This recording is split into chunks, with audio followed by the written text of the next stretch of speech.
آل India Muslim conference میں وہ خطبہ دیا تھا. اس نے کہا تھا کہ ہمارے دین کی یہ بلند فطری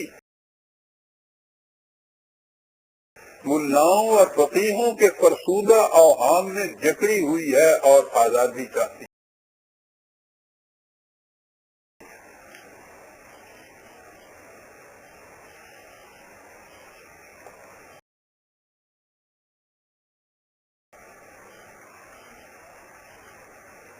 علامہ اقبال کے اس مطالبہ کی ہر طرف سے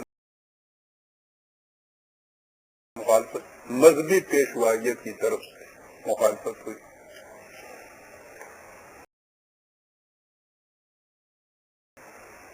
علامہ کے بعد قائد اعظم آئے،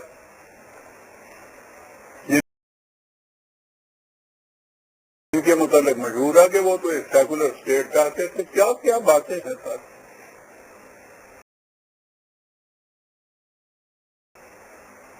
اگر تو ایسی بات ہو کہ قائد اعظم کا کوئی قول، کوئی تقریر، کوئی بیان، کوئی محفوظ ہی نہ ہو تو چلیے جو جی میں آئے ان کی طرف الزام لگا دیجیے. کتابوں کی کتابیں بھری پڑی ہیں ان چیزوں سے.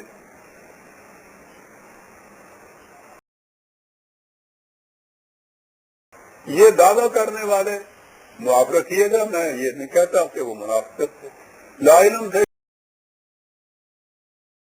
یا جاہل تھے. قوم کی یہ کیفیت ہے کہ کوئی تحقیق اور تصدیق کی ضرورت ہی نہیں سمجھتا. یہی رہے ہوئے کے ساتھ قائد اعظم نے اس جامعیت سے اس مملکت کے مقصد کو واضح کیا ہے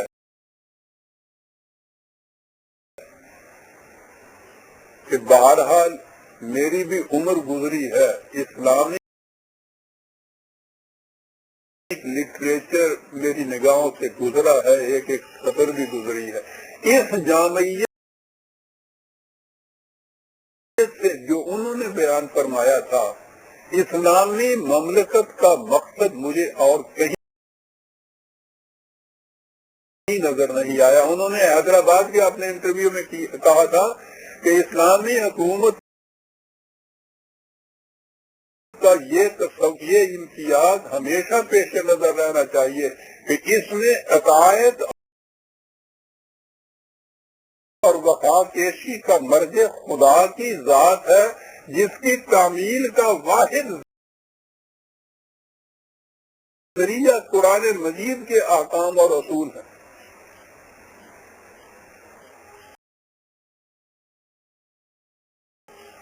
اسلام میں اصلاً نہ کسی بادشاہ کی اطاعت ہے، نہ کسی پارلیمان کی، نہ کسی اور شخص یا ادارے کی. قرآن کریم کے احکام ہی سیاست یا معاشرت میں ہماری آزادی اور پابندی کے حدود متعین کرتے ہیں. اللہ اکبر. اسلامی مملکت دوسرے الفاظ میں قرآنی اصول اور احکام کی حکمرانی ہے، اور حکمرانی کے لیے آپ کو علاقہ اور مملکت کی ضرورت ہے. غور فرمائیے، اس کے بعد پھر اس چیز کی مزید تحقیق اور تفتیش کی ضرورت رہ جاتی ہے کہ اقبال نے یہ تصور کیوں دیا تھا، اور اقبال علامہ اور قائد اعظم نے پھر یہ جنگ کیوں لڑی تھی. یہ تو ان کے اپنے الفاظ ہمارے سامنے ہیں، محفوظ لکھے ہوئے الفاظ معلوم. یہ تھا وہ مقصد، اور اس کے لیے قائد اعظم نے بھی بار بار یہ کہہ دیا. انہوں نے 1938 میں مسلم یونیورسٹی میں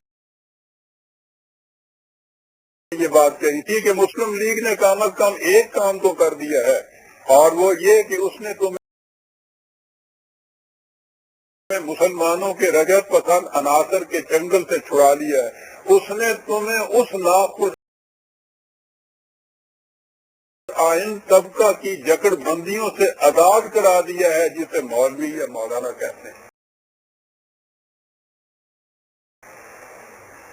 انہوں نے مسلم لیگ کے اجلاس میں 2-3 مرتبہ یہ چیز پیش کر دی تھی کہ مملکت پاکستان میں تھیوکریسی نہیں ہوگی۔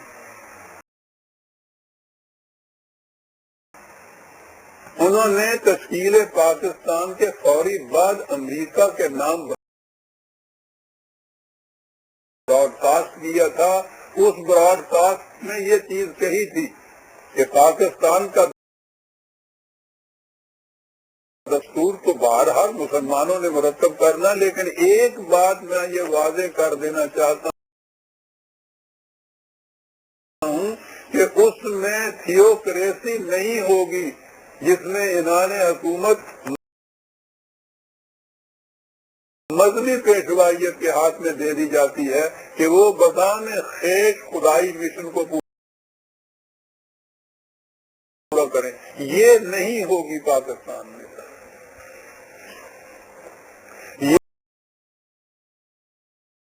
یہ تو تھا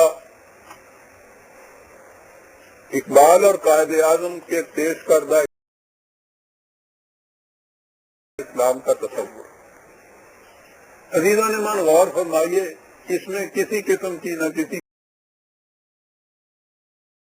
کی مخالفت کی ضرورت ہے، رعایت کی۔ یہ چیزیں موجود ہیں، ان کو پرکھ کر دیکھ لیجئے کہ کیا یہ صدر اول کا اسلام نہیں ہے جو یہ پیش کرتے تھے۔ اس کے برعکس علماء کرام وہ اس کی مخالفت کرتے، وہ کہتے کیا تھے؟ وہ کہتے یہ تھے کہ ہندوستان میں جس قسم کی بھی حکومت قائم ہو، وہ ہندوؤں کی جمہوری حکومت تھی جو وہاں قائم ہونی تھی، اکثریت ہی ان کی۔ اس حکومت کے اندر وہ کہتے تھے کہ چونکہ یہ لوگ ہمیں اس کی ضمانت دیتے ہیں کہ آپ کو نماز روزے کی آزادی ہوگی، نکاح طلاق کی آزادی ہوگی، وہ کہتے تھے کہ جب یہ آزادی مل گئی تو اسی کو تو اسلام کہتے ہیں، پھر الگ مملکت کی کیا ضرورت ہے؟ ہندوؤں کی جمہوریت میں نکاح طلاق کی آزادی کا نام اسلام تھا۔ جیسا میں نے پہلے آپ کے سامنے اقبال اور علامہ اقبال کے اقوال خود پیش کیے ہیں، ان حضرات کے یہ اقوال بھی محفوظ ہیں۔ اب ان میں اس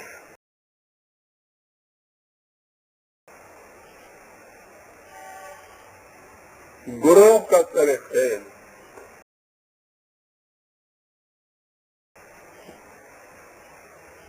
مولانا حسین احمد مدنی مرحوم تھے، دیوبند کے شیخ الحدیث، جمعیت علماء ہند کے سیکرٹری بھی غالباً صدر۔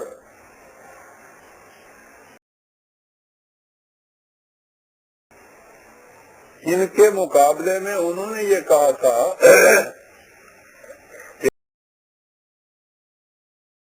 کہ ایسی جمہوری حکومت جس میں ہندو، مسلمان، سکھ، عیسائی سب شامل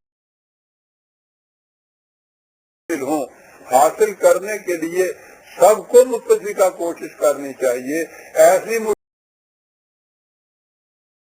مشترکہ آزادی اسلام کے اصول